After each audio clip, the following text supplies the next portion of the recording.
All right, welcome back to Bleck and AZ's Fantasy Hour here on WEBR every Wednesday from 6 to 7. You can catch us on WLVL from 11 to 12 every Sunday morning, as well as our socials. We are on YouTube at Bleck and AZ's Fantasy Hour and on Instagram at Bleck and AZ as well, posting throughout the week, some clips, posting full episodes on YouTube, and connecting a lot more in there.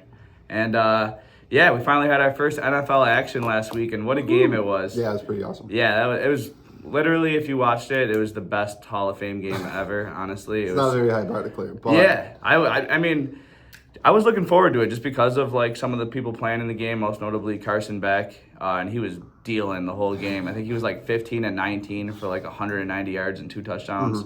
He had some big rushing gains as well, and he was throwing the ball downfield. Like, he legitimately, like, looked really good. Yeah. Yeah, I mean, I know it's against, like, a bunch of, like, third stringers, but, yeah, he looked awesome, and he made some really good throws.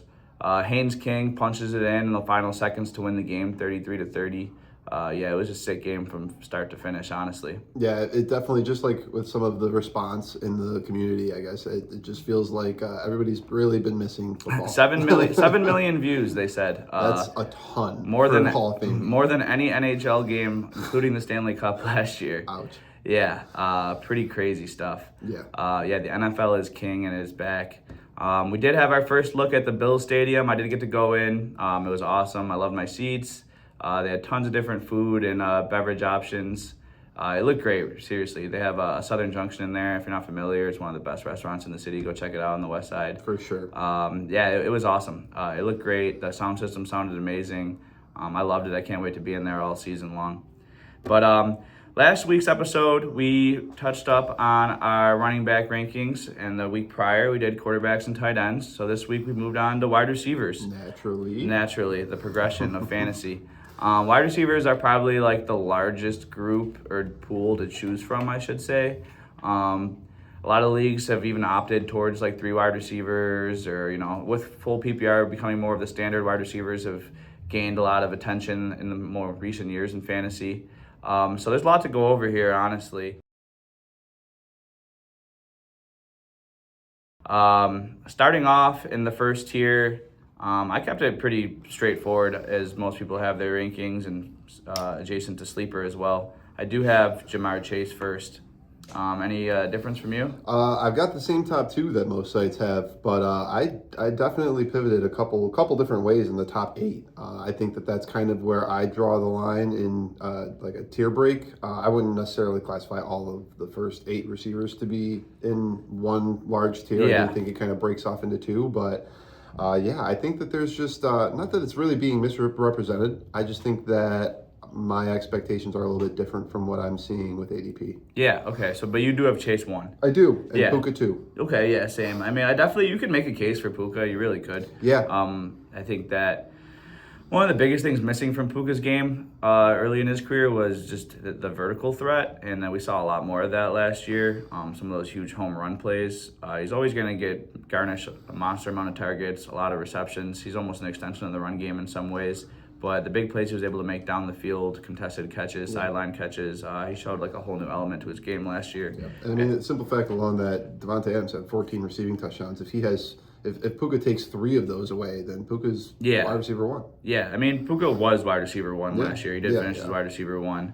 I think that for me, you could really go either way, and I wouldn't be mad at you. Yeah. They're both 3 and 4 in every draft, in my opinion.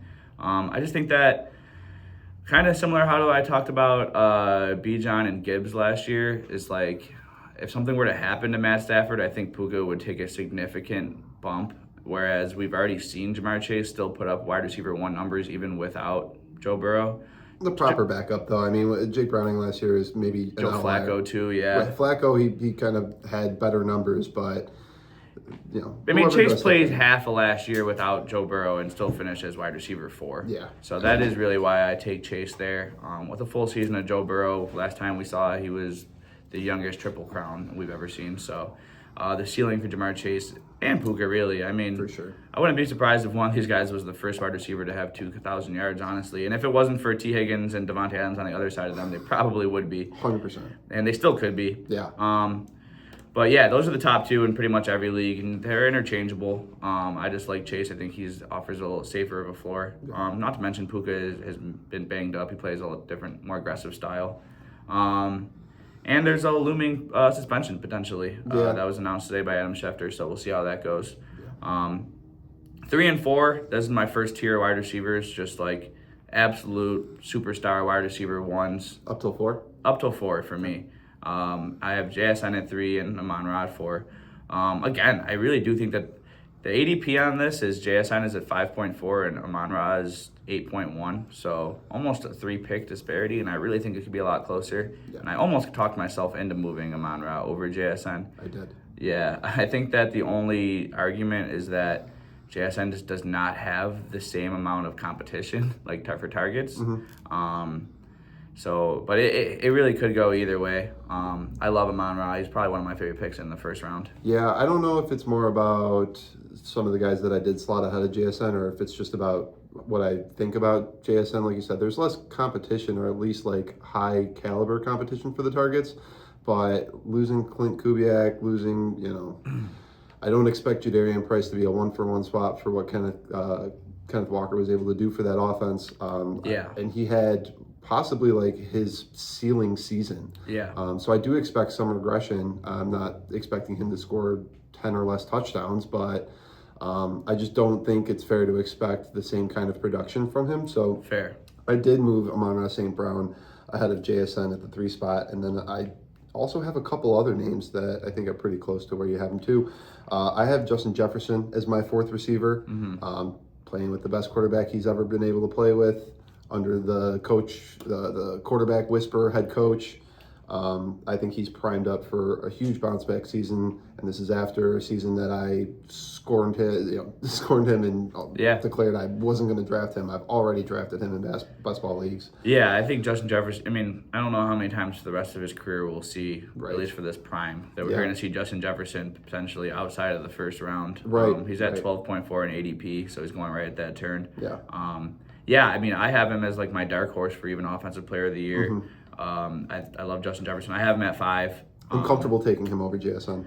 Yeah, I think that's fair. I don't think that you're going to really have that opportunity, you know? Right. And I don't think you're taking Justin Jefferson at like 5 or 6 or 7 where Justin Jefferson, where JSN is going. But I probably am really strongly considering Amon-Ra over JSN at those spots. If I have the 5 pick, the top 4 are what we expect the top 4 to be. I am comfortable taking Amon-Ra St. Brown at 5 overall.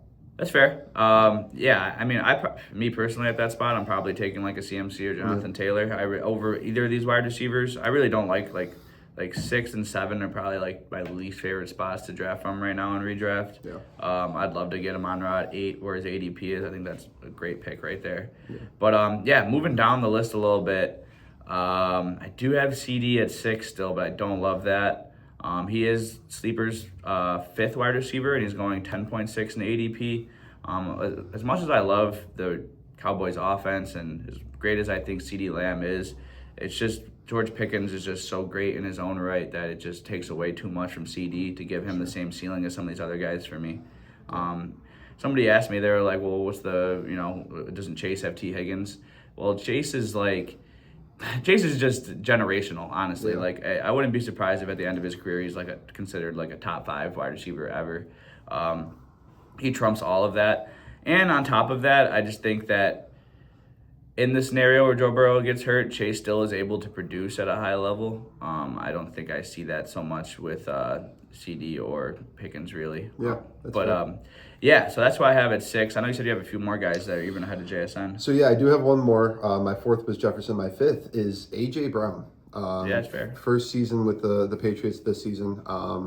He actually rated really highly in separation across the league compared to some of the other receivers. I think there's maybe a slight fear that he may be kind of washed or at the back end of his career, but he really is kind of just in his prime right now in a pass-first offense. Regardless of how I feel about Travion Henderson, the way that they will probably lean into him this year, I do still think that they want to play the game through Drake May and his abilities. And A.J. Brown is, by and large, the wide receiver 1 there. It sounds like their connection is starting to, form over this training camp, but Yeah, I don't think I would ever be in the spot where I have to choose AJ Brown over JSN, and that would be a tough decision. Right. But I do like AJ Brown's ceiling, I think, more than what I would expect JSN's to be. That's fair. Yeah, we going talked a into the lot season. this Yeah. offseason about the Patriots and just with their strength of schedule last year Yeah. versus this year, and how we expected games to be a lot more More competitive competitive, and for the sure. game script to feed a lot more into the passing game. Yeah. And when you go out and trade a first-round pick for a guy like AJ Brown, you're definitely going to use him a lot. Yeah. I have him at 7. Sleeper has him at 8. His ADP is 19.4, which is like the middle towards the end of the second round. I think he'll be drafted above that. He's probably Great rising in value. ADP right now. Great value if you Yeah. can get him in the middle of the second, I think. I definitely like him in terms of value above these guys, and I do have him bumped up a notch. But I still would have a hard time drafting him at the end of the first over some of these other guys personally. But middle or even early second round, I don't think that's a bad pick at all. Yeah, and then I do have CD Lamb at JSN at 6 after AJ Brown, CD Lamb at 7, and then my 8th, which is kind of where I cut off like this wide receiver 1, almost lock it in tier, would be Drake London. And the reason he's not higher is just I don't want to say like shambles, but like what are they doing at quarterback? Like Yeah. it's a huge key to. But what have the they machine. ever been doing That's at quarterback true. as long as Drake London's been there? That's why he stays in this tier, is Exactly. that he is kind of quarterback proof. But I think that the quarterback on whichever quarterback ends up playing the majority of the games does kind of cap him from being an absolute ceiling buster, the way that some of these guys that we just listed off ahead of him are, possible 30, 40-point games once in a while. And like Drake can do that, but it's not something that I feel comfortable No, that's fair. expecting. We've seen a propensity from Michael Penix to really actually just like spam Drake London with targets. He's had multiple wide receiver 1 finishes with him starting at quarterback. And just given to his health history, I'm sure not even health history, but just the way I expect the performances to go, I wouldn't be surprised if we saw Michael Penix at some point, and vice versa, really, depending whoever ends up winning that quarterback battle.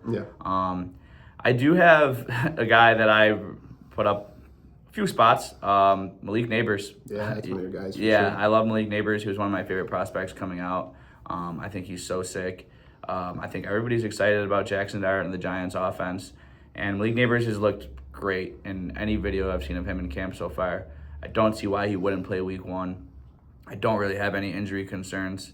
I expect him to, right now his ADP is 25, so the top of this third round. I expect him to move up in any draft, really, as closer we get to the regular season, as long as he's looking healthy. I have him as wide receiver 8.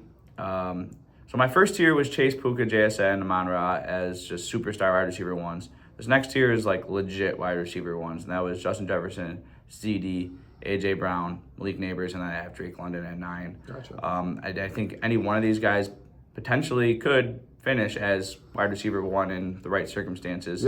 And Neighbors just offers the highest ceiling as anybody, and if you could get him at the end of second rounds, I think that's awesome value, honestly. Yeah, I think I shamefully kind of dropped him in my rankings, partially because I haven't been very in tune with how he's doing through training camp. I know that he hasn't had any major setbacks. Like you said, he looks good. But I think that I kind of just I blinded myself with excitement over so many of these other players that are kind of like in that late teens, early 20 round as far as the wide receiver rankings go, that I think have tremendous upside, and I kind of just got carried away with it. So we'll go over those in a little bit, but I have Malik Neighbors. I don't even want to say it, really. I'm going to say 17. Damn. Yeah. I mean, he's sleeper's wide receiver 12 right now. Yeah.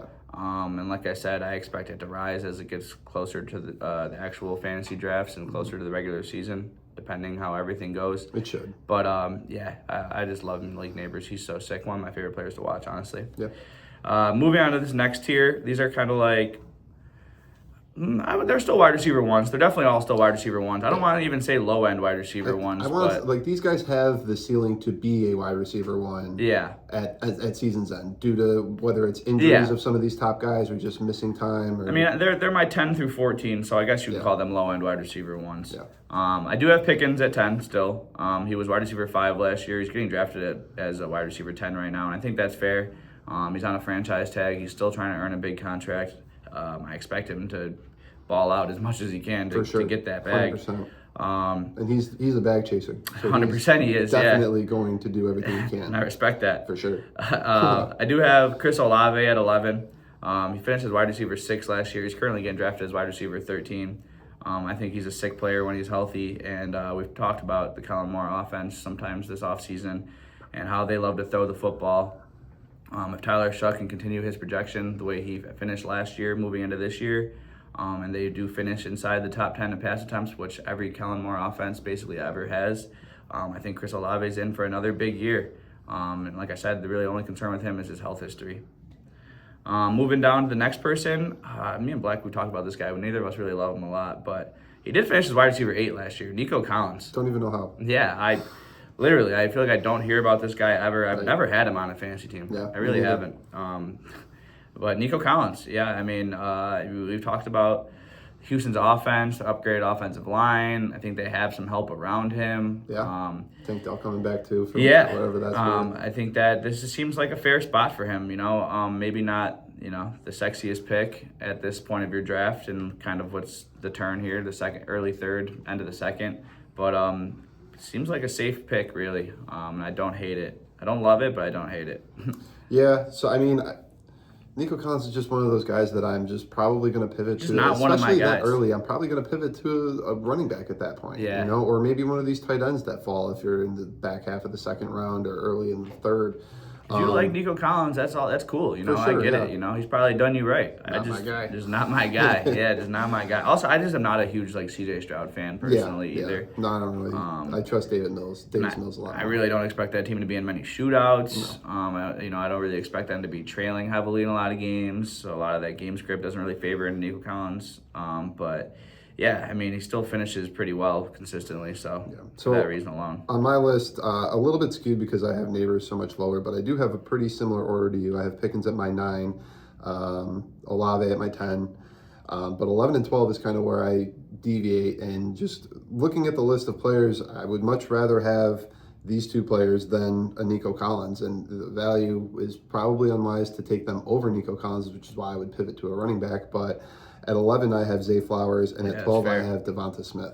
Yeah, that's fair. I love that. Those are guys that I have higher on my list than theirs, but not that much higher because, like you said, in reality, I'm not drafting them over a guy like Nico Collins just based on value. Right. But that would, like you said, have me pivot to somewhere else. It's perfect pivot time. Yeah. But I love those guys for sure. I have them lower on my list. I don't really move too far away from consensus. Yeah.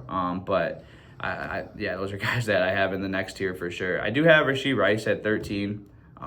He's getting drafted wide receiver 9. Probably not a guy I'm drafting. Definitely not his ADP of 22.7. Totally agree. And he can be healthy and he can not be facing any kind of suspension. And I still probably wouldn't move it too much. I need to see Pat Mahomes come back from this injury and look like Pat Mahomes. I kind of need to see how the rest of this offense works. I have less concerns about Pat Mahomes, just more so about Rashee Rice. Besides the suspension, I mean, he hasn't really played a full healthy season. Right. Last year he was wide receiver 40. In the games he does play, he does have pretty elite production. Right. If he could play a full 17-game season, I mean, he's going to catch 100 balls. Sure. Yeah. He might only have 1,000 yards. He's kind of like a screen merchant. Yeah. But I mean, Pat Mahomes is maintaining his security blanket in Travis Henry. They've upgraded the running back. Xavier Worthy is entering the season healthy, and hopefully he lasts more than 2 plays other than last season. There's just a lot of difference between this year and last year. I feel like you're drafting him at his ceiling. Yeah, you know what I mean? 100%. And I don't really love that. No, I don't. Especially at sleeper wide receiver 9. I just don't even get that, honestly. Yeah. I've got Rice at 17 on my list, so I've got a couple more names that I would be happy to take ahead of him. Which again, in the draft room, that's not going to be an option. I'm either going to pivot to a running back or wait until he's gone and some of these other players. I don't really have anybody on my list that moves up more than or down 4 or 5 spots realistically compared to their consensus. I went crazy. Yeah, so I mean, having him moving down 4 or 5 spots is pretty much says as much as I feel about him. Yeah. 14 to finish up this low end wide receiver 1 bracket here. I have Tet. He is currently wide receiver 15. He finished as wide receiver 16 last year. Looks like he's going in the middle of 3rd rounds. What is that? I can't even look at my own handwriting. I can't tell if that's a 7 or a 2. Either way, 3rd round. 37.3. Yeah. 4th round. Early 4th round. Yes. Go right at that turn. Okay, yeah. I think he's just a great player. I don't love the situation necessarily. I'm not the biggest Bryce Young fan, but I'm not the biggest Bryce Young hater either. Yeah. It's more so just the offense that he's in. I think that when they're at their best, they're playing defense and running the ball. 100%. But Tet is a true alpha wide receiver 1. They drafted him to be, like I said, he had a pretty great rookie season finish as wide receiver 16. 1,000-yard season as a rookie. Yeah, I do think that they've added around him. Chris Brazzell unfortunately is hurt, but Jalen Coker got his extension, and with him fully healthy for the season, we'll see how that cuts into maybe some of the touches. For sure. But I do think Tet still will garnish a pretty significant target share, which should keep him up in this wide receiver 1 territory. But moving into my next at 15, I do have Zay Flowers. He's wide receiver 19. I have him at 15. I think Bleck and I both can agree that we really like Zay Flowers a lot this season. He finished as wide receiver 7 last year on the team that had the 32nd most pass attempts in the NFL. Pretty crazy. Yeah, and with the season with a healthy Lamar Jackson, and the other wide receiver competition is not intimidating. No. Obviously, Mark Andrews is by no means a field stretcher. Zay Flowers is primed to be the explosive play in the passing game, at least. I mean, again, what it comes down to is just like I said, he finished as wide receiver 7 on a team that had the least amount of pass attempts in the NFL. Yeah. And with a new offensive coordinator of Declan Doyle coming over from Ben Johnson's offense, we do expect them. I don't think they're going to be a pass-heavy offense, but even if they move from 32nd to 23rd in pass attempts, I think Zay Flowers could be the difference in 25 targets. Exactly. He has such a high ceiling. He only had 118 targets last year compared to some of these other guys that are touching 160, 170. If Zay even gets to 140, like you said, 25 or whatever, we could see a 95, 100 catch season, 13, 1,400 yards. If he can get to 8 or 9 touchdowns as opposed to his career high of 6, we could see a top 5 finish from Zay Flowers. Yeah, and for his yardage numbers, he's the only player to not have 6 touchdowons or more, 8 touchdowns or more. Yeah, I saw that. 1,000 yards or something like that. He was the only player that had over 1,200 receiving yards that didn't have at least 8 yards. That didn't have at least 8 touchdowns. Yeah. Come on. So we could maybe hopefully see a jump there. With the new OC, I would almost expect it. Yeah, and at his current ADP of 44, basically, which is the middle of the fourth and close to the end of the 4th round. Yeah. He's somebody that I could take in the end of the 3rd round and feel good about, honestly. I feel like I've taken him in the 3rd round of a couple best ball leagues. Yeah, that's fair. I really do like Zay Flowers a lot. And this is starting my next territory, which is high-end wide receiver 2s, potential wide receiver 1s. Yeah. Where are you at? Did I jump you on any guys here? I'm at 15 now. Yeah, so let's see. I gave my piece on Rice. I do have Ted a little bit lower. I have him at 20. Let's see. We're at 13, I have Nico. 14, I think you're going to touch on him in just a minute. At 14, I have Ladd McConkey. We've been glowing and glamoring over this Chargers offense that we expect to be absolutely dynamic. There is a lot of conversation right now just about what 2 receivers are actually going to be on the field for their 2 receiver sets. So I guess I think that's less about Ladd and more about Quentin Johnson and Trey Harris. Yeah. We would think so. I would hope so. Yeah. Because when you look at the draft capital, not that this team drafted Quentin Johnston, but Quentin Johnston was an earlier draft pick than Ladd McConkey. So, I guess there's something to be said for that. But, and Trey Harris. Yeah. But McConkey's proven that he can be wildly productive. Yeah, I don't really see Ladd coming off the field too often. I'm not really super worried about that. Yeah, I still have him 14th on my list. Yeah. So, I still have high expectations, but not wide receiver 1 expectations. That's fair. I have T Higgins at 16. Counting for a healthy Joe Burrow season. He's pretty much a lock for double-digit touchdowns, which keeps his floor pretty high. Not my favorite guy, but a safe option at wide receiver 2 for sure. Currently getting drafted as wide receiver 14, so I have him down a couple spots. But I do have Ladd at 17. The biggest thing with that is that Keenan Allen's not there. Yeah. He still is a free agent, so we can see what happens. 100 catches last year? No, I don't know if he had 100 catches, targets? but he had 120 targets. That's insane. I don't know how many catches he had. That's insane. But 120 targets for Keenan Allen, and he's not on the roster.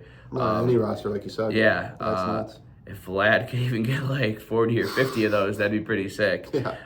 Especially with a healthy offensive line, a healthy Justin Herbert, a Mike McDaniel offense. A healthy Marion Hampton to relieve a little bit of pressure. Yeah. Everything is in Ladd's favor, and I like him at that spot too. I really love this 3rd, 4th round area wide receivers.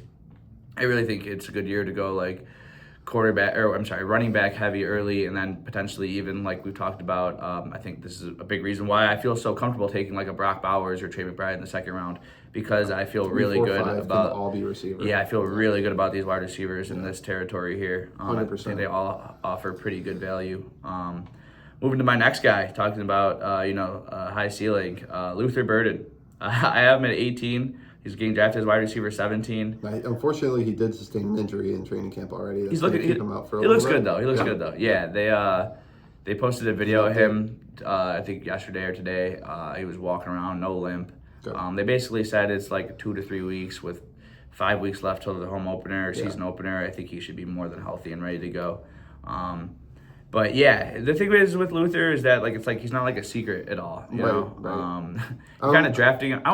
It's not his ceiling. No, it's not exactly. But it is on the high end of his spectrum of outcomes. Yes. That is the best way to put it. Yeah.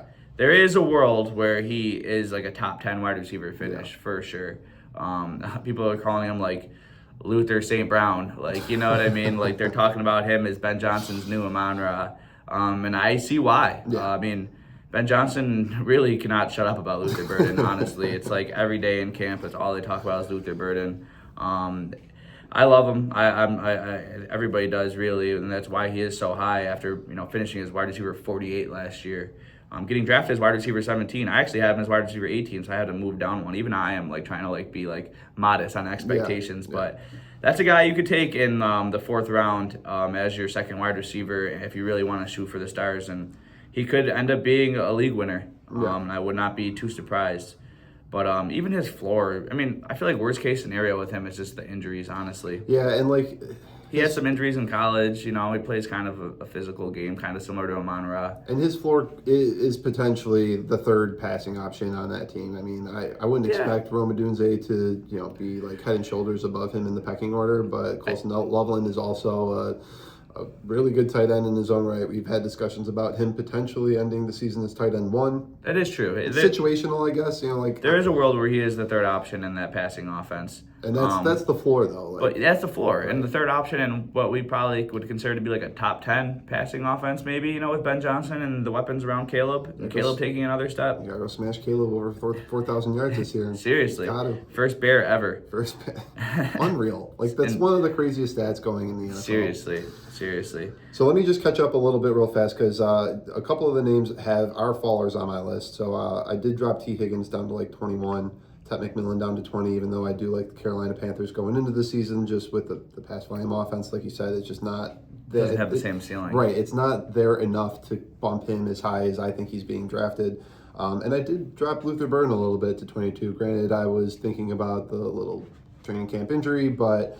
That's fair. I am invested in him in Dynasty and not Keeper League, but I am invested in him in Dynasty Leagues, and that another injury one of those was situations. Terrifying. Yeah, I thought all my futures bets were cooked before they even started. Again, one of those situations where I'm happy to have him, but I don't know if I'm ready to give up the draft capital in redraft leagues this year fair. for him. Yeah, I mean, he's going over a lot of guys. Yeah. He's getting drafted over Zay Flowers at the ADP right now. Yeah. Which is kind of crazy, especially considering Zay Flowers just finished as wide receiver 7 last year. Yeah. And has lots of room to improve. So I mentioned that McConkey was my 14th. My 15th and 16th are also big jumpers from where they are in ADP and general wide receiver rankings. At 15, I have Jalen Waddle. Okay. And at 16, I have Emeka Egbuka. Okay, I knew you were going to say Egbuka for one of them. Yeah. I wasn't expecting the big Waddle jump, but it's valid. I get it. I mean, so Denver played from behind a lot last year, and they ended up winning a lot of those games. But Denver led the league in pass attempts. Really? Can't expect them to do that again, but they led the league in pass attempts to Cortland Sutton, Troy Franklin, Marvin Minnett, a list of 5 or 6 different receivers that all got a smaller piece of the pie. They traded their first, third, and fourth to get their hands on Jalen Waddle, and I fully expect him to step in and be their wide receiver 1. I do like Cortland Sutton as a player, and he has been kind of a consistent wide receiver 1 for that option, team. yeah. Right, no better Not than a wide receiver. Hog. Right, no better than a wide receiver 2 on your fantasy team, but I think that Jalen Waddle very easily outplays what Cortland Sutton. I mean, Cortland Sutton finished as wide receiver 13 last year, and if you're going to put someone like Jalen Waddle in a similar position with a similar target share, there's reason to think that he could even outproduce that. So that's fair. I do like that. Waddle's going at 46 right now, which is like the end of the 4th round as well. I do love Igbukah. I do love Igbukah a lot. I think that if his season last year was like inverse, like if he had that first 8 games as the second 8 games, people would be losing their mind over this guy. He would be getting drafted like top 12. It's like almost like people like forgot what he did in the first 8 weeks of last season. He was like wide receiver like 3 after like the first half. Some of that was due to like injuries in the room, but Mike Evans is gone. I'm not trusting Chris Godwin to have a healthy season. I don't think I'm trusting him to play 10 games this year. Honestly, I know he's entering the season healthy, but Come on, man, give Chris a chance. Man, I love Chris Godwin, but it's just it feels like the writing's on the wall for him. And then after that, I mean, Jalen McMillan's floating around on a team that they don't really use their tight end for high volume by any means either. Cameron Brate. Is he still there? No, I'm sorry, Cade Otton. Cameron Brate, what a pull. Cade Why is that guy on my mind? I don't know. Cade Otton scored 0 touchdowns last year on being pretty offensive, pass happy. I know, even with all the injuries, it was like Cade Otton still couldn't really do anything. Still no touchdowns. I love Igbukah this year, like for all the reasons you named, and just because I expect the Bucs offense to get back to where they were early last year and the year before, and less of what we saw in the second half when they kind of fell apart. Real fast, I do have Devontae Smith at 19. He's currently going as wide receiver 20. Finished as 20 last year. AJ Brown's gone. A lot of people expect him to take a big step. And while I do think that that's very possible, I do think that the Eagles really want to play defense and run the ball. I think that's their bread and butter. I think that's how they win games. You think maybe a little step, not a big step. That's how I think personally. Especially the addition of like Mekhi Lemon and Stowers and Hollywood Brown and Wicks, some of these other guys. Wicks has been having a huge camp. Wicks, exactly. I expect it to be more of a team effort, not just Devontae Smith single-handedly taking all of AJ Brown's stuff. He had big games though. Like when he popped, he popped. He's a great player. I mean, I have him as 19. I have him in like my like high-end wide receiver 2 category. Another guy that at ADP of 45, you could take any of these 2 guys in this category, and I'd feel like strong about it, especially going in with what I imagine you have 2 strong running backs and a top tight end too. Right. I think that that's probably the most ideal startup in a redraft at this point. I would agree. I do have Garrett Wilson at 21. I switched it here. And I have Igbukah at 20. I love Igbukah. I think he's a high-end wide receiver 2 that has wide receiver 1 potential and upside. For sure. Garrett Wilson at the end of this tier. I think Garrett Wilson is such a sick player. Like, he's so talented. He's so fun to watch. There's just too much going against him for me to like him. His current ADP is 41, getting drafted over pretty much all these guys I just named. He's going as wide receiver 16. And while I do think he has arguably the most talent of any of these guys, it's the situation. For sure. I don't love the Geno Smith situation. I don't love that they added so many pass catchers around him. I don't love that he's had his own injury concerns. I expect at some point for Cade Klubnik to come in. We've talked about that a bunch. I don't know how well that's going to go. So I just don't really love this situation for Garrett Wilson. So he's going in like the 4th round. I feel like Garrett Wilson's an awesome like 3rd receiver. If you ended up going like receiver heavy in the first couple of rounds and then like he's in your flex now, that's a pretty good spot to be in. But I'm not excited about him as a wide receiver 1 or 2 on my team. I mean, he finished as wide receiver 62 last year with injuries. He's been a target on monsters like throughout his career. I mean, he's getting 150, 160 targets. Injuries and what at quarterback too. Exactly. It's just like if the targets go down, with the additions of Kenyon Sadiq and Omar Cooper, they have 2 first-round pass catchers. I don't know. And Breece Hall, who catches and Breece Hall too. Yeah, exactly. I don't love it for him. So that's gonna wrap up my 4th tier, which was high-end wide receiver 2s. And that pretty much catches me up. I'm pretty sure we've covered the same amount of players to this point in our lists. And then starting my next tier, which is like legit wide receiver 2s, I do have Jalen Waddle at the top of that list. list. Which is funny because, this list starts at like ADP wide receiver 23. So like these are like wide receiver 2 upsides, but when you stack them all, and if we truly believe all of this, this is fringe wide receiver 2 to like flex territory, which is kind of like nutty because it feels like some of these guys I would start without even like worrying about it. Well, that's why I preface this as just like, the wide receiver pool is just so deep in comparison to running backs and tight ends and, even quarterbacks to some degree. Yeah. But yeah, this is why, unless you're really getting like a Chase, a Puka, a Namon Ross, one of those guys, I kind of tend to lean running back early. For sure. I just don't think that the running back pool is nearly as deep as wide receivers. Yeah. I hate to reach on a running back way above ADP, but I mean... Even, as much as I love guys like Justin Jefferson and CeeDee Lamb, which are some of the best wide receivers in the league and some of the best talents at the position, it's just for the value, you're like, why am I taking CeeDee Lamb at 10 when there's guys like James Cook? Yeah, exactly. Not even that. It's like a guy like Zay Flowers, who just finished as a top 10 wide receiver, is going in the middle of the fourth round. Yeah. You know what I mean? Yeah. 3 rounds later. It's hard for me to when we talk about value to kind of validate taking someone like that at the end of the first. Like you said, James Cook. There's lots of running backs there that I'd probably rather have. For sure. Jalen Waddle, we already touched on, and I agree with all of your reasons about him. He could easily get bumped up my list. And then at 23, I have Jamison Williams. I feel like that's one of your guys. I feel like you like him, right? It is. I do like Jamison. Yeah. He's the most boom or bust player in fantasy. He'll have 4 wide receiver 5 finishes, and then he'll have 6 wide receiver 40 finishes. Unfortunately, he'll win you some weeks and he'll lose you some weeks.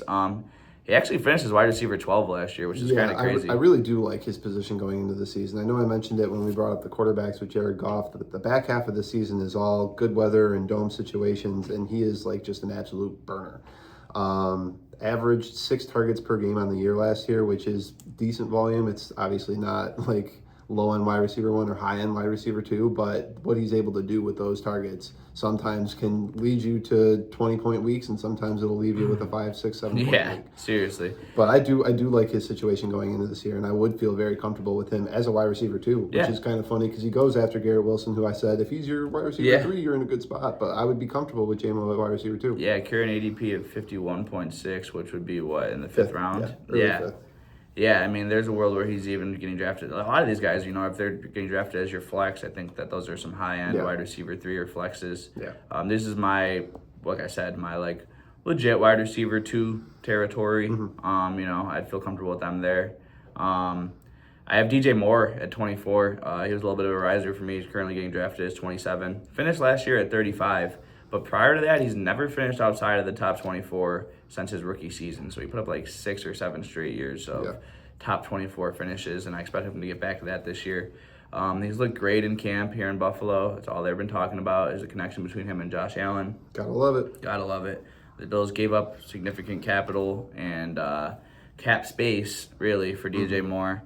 I think he is the clear number 1 target on the offense that's been desperately needing one with the MVP favorite at quarterback. A big part of DJ Moore's game is that he's never really missed games, knock on wood. I think that's one of the biggest things in fantasy. Sometimes the best ability is availability, and DJ Moore definitely has that. I do expect him to get back into this top 24 range. He's one of my favorite picks in the end of the 5th round.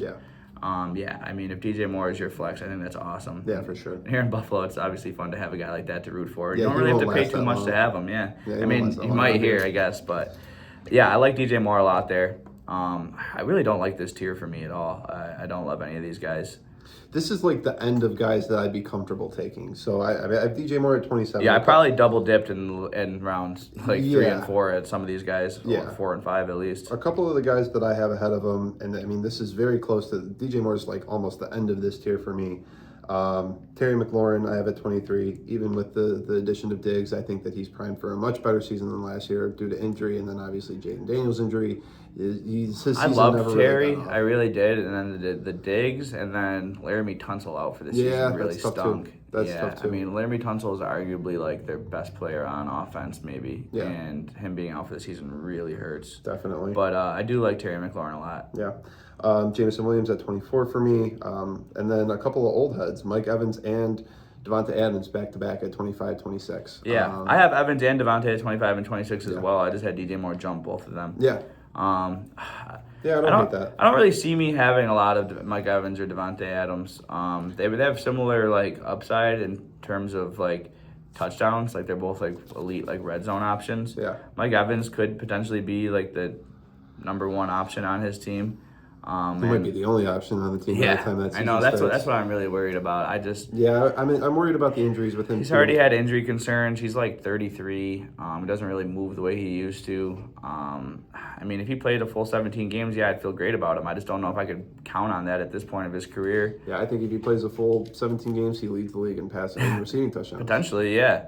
I definitely could see that. Yeah. And that's why I do have him where he is, because he does have as high a ceiling as any of these guys in this tier for me. Yeah. I just have a hard time banking on, these older receivers that are past their prime, have had injury issues, and aren't even necessarily like the true number one targets like they have been in prior years.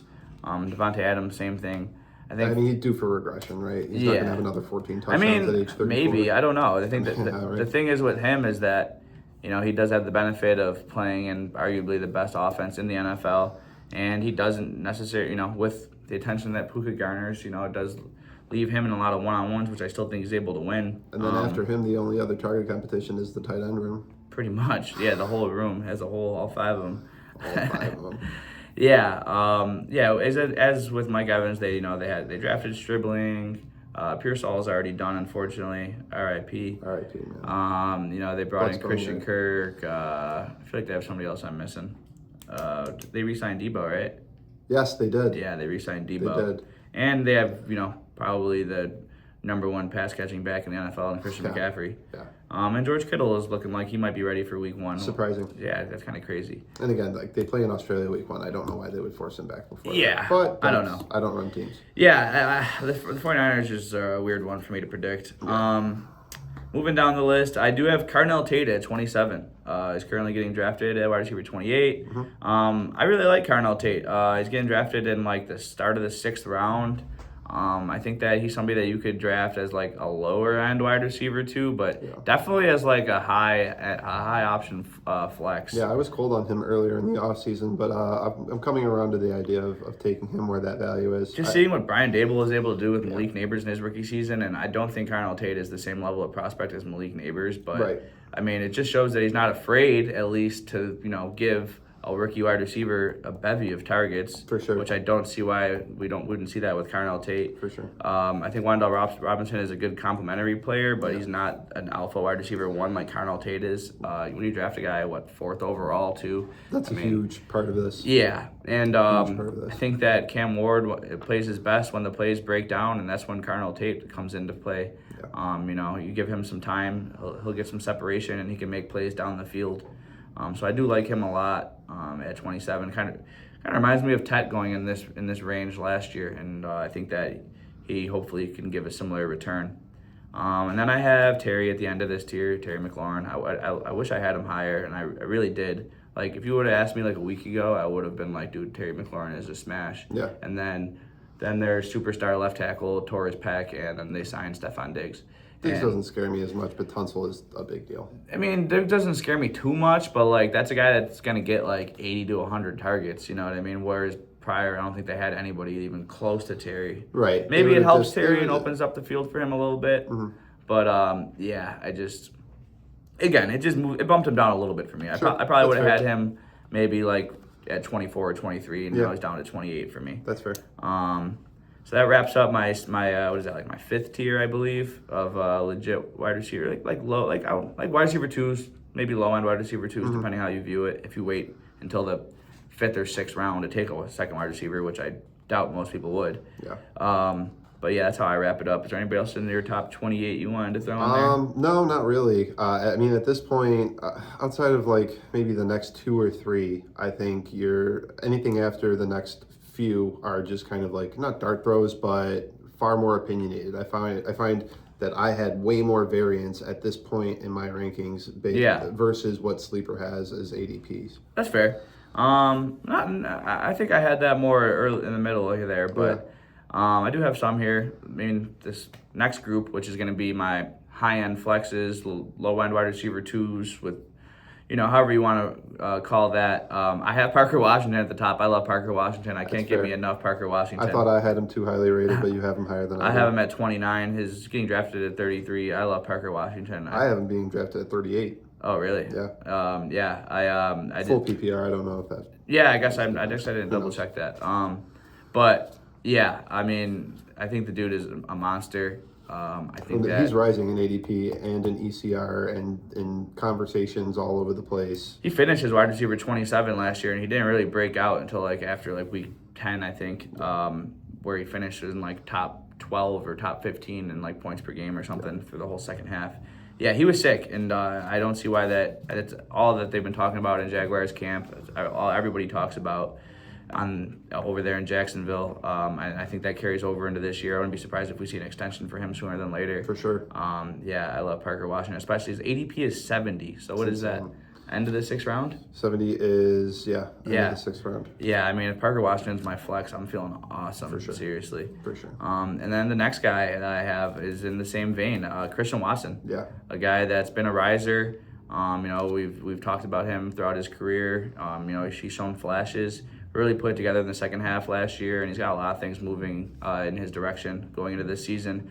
Romeo Doubs is gone. Dontayvion Wicks is gone. I think that he'll be on the field a lot more than we've seen in the past. For sure. And I think that in return comes a lot more targets, which hopefully turns into a lot more fantasy points. I have him as wide receiver 30. Same. And then moving down the list really fast, I don't really love any of these other guys, so I'm going to skim through it so we can throw some honorable mentions out there before we wrap up. Love that. Perfect. Yeah, I have Roma Dunze, the other guy in Chicago.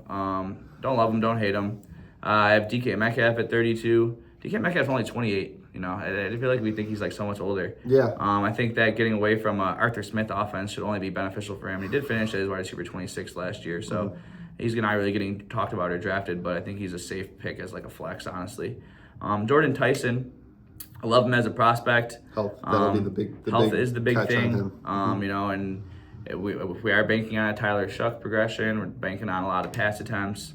Hopefully, and we know Chris Olave is wide receiver 1, but hopefully Tyson can see some solid volume in his own right. Yeah, hopefully a stable running game will help that too. Yeah, and then I have Michael Wilson and Marvin Harrison Jr. Don't draft Marvin Harrison Jr. And I have Cortland Sutton at 36, just because of a lot of things that you mentioned. Yeah. I think that he still deserves to be a solid flex consideration. Yeah. Moving on to my honorable mentions, I'm gonna throw some out there. You throw some out there. We'll see how we're feeling. I have Quentin Johnston as the top of the list because he's wide receiver 43. I think that he'll be on the field a lot. Kind of just want to have a piece of that Chargers offense. Yeah, exactly. And then depending where he's going, I think that he offers really good flex value, honestly. Josh Downs, wide receiver 46. I love Josh Downs. I've always loved Josh Downs. I've always thought he was a good player. Especially for where he's going. And where he's finally going to be on the field in 2 wide receiver sets.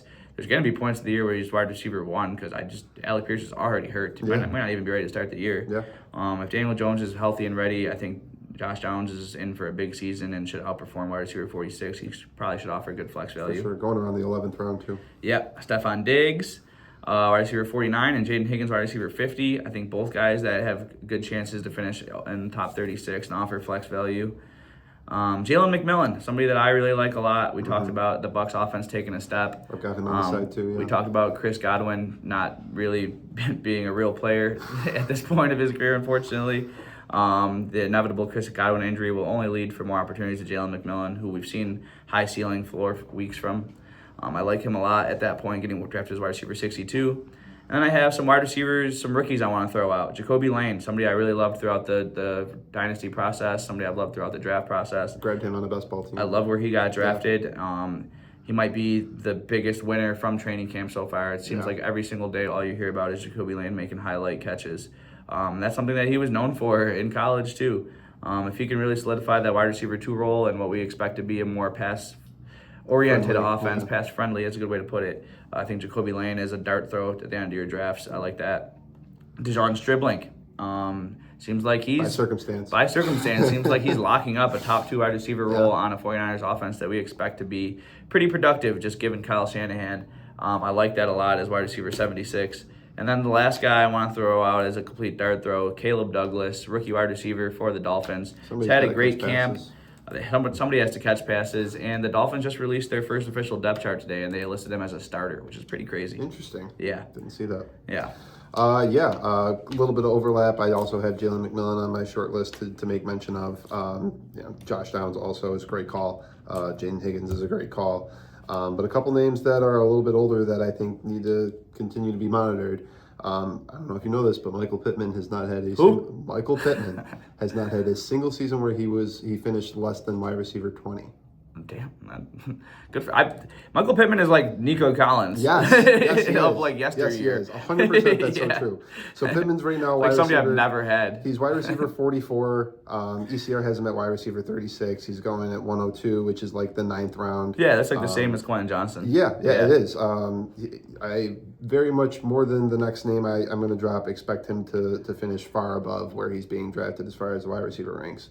For all the same reasons why I like Justin Jefferson. I like Jordan Addison. Going at the 42nd wide receiver in ADP.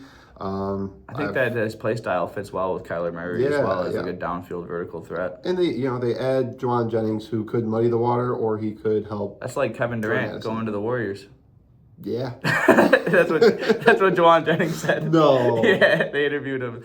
They said, what do you think about joining the Vikings? He's like, I feel like Kevin Durant joining the Warriors. He needs a drug test. A couple other names. I mentioned earlier, Xavier Worthy should be healthy this season. He got injured on the second play of the year last year. He burned me. Burned a lot of people. But the floor is too low. He's got to go up from there. I don't mind Jalen Coker as an option. I thought about wide putting receiver Coker 54. down. Yeah, I thought probably going to about outplay that. Debo Samuel is going as wide receiver 55. Gamecock legend, and who knows what receivers are going to be healthy for San Francisco. He's got familiarity with Kyle Shanahan. Yeah, he had a good season last year too. Yeah, and the rest of the team. Like he's an instant culture fit. He's an instant locker room fit. When he's healthy and plays, he'll offer flex appeal. I do expect him to be at least somewhat productive. Trey Harris, another name, if you really want a piece of that Chargers offense, which I might in the 16th round if I don't have any pieces going into the end of the draft. And my one dark horse, I can't get off his name, Jalen Naylor. Someone's going to have to catch passes in Vegas as well. And from what I've heard... Familiarity with Clint Kubiak. From what I've heard, Jalen Naylor isn't having the worst training camp. He's creating a little bit of chemistry. I'm not expecting him to smash and break records, but I do expect him to lead the receiver room. No, I like that. I mean, not counting Brock Bowers, obviously. Right. Yeah, totally fair. Yeah, wide receiver 63, drafted, not even getting, gets drafted in like the 14th round before you start picking defenses and kickers. Yeah, good old defense. Can't wait to put out our defense and kicker rankings. Next week, guys. I think next week maybe we'll do like a little like mock draft or something like that. Best picks, worst picks or something. Yeah, start getting a little, we're still in the prime of draft season. We got a few more weeks before, we'll talk about some of the preseason games. There's going to be some risers, there's going to be some fallers, there's going to be some more injuries. So there'll be plenty to talk about over the next few weeks before we get into the regular season. As always, thank you for listening. Good luck in your fantasy drafts and go Bills. Go Bills.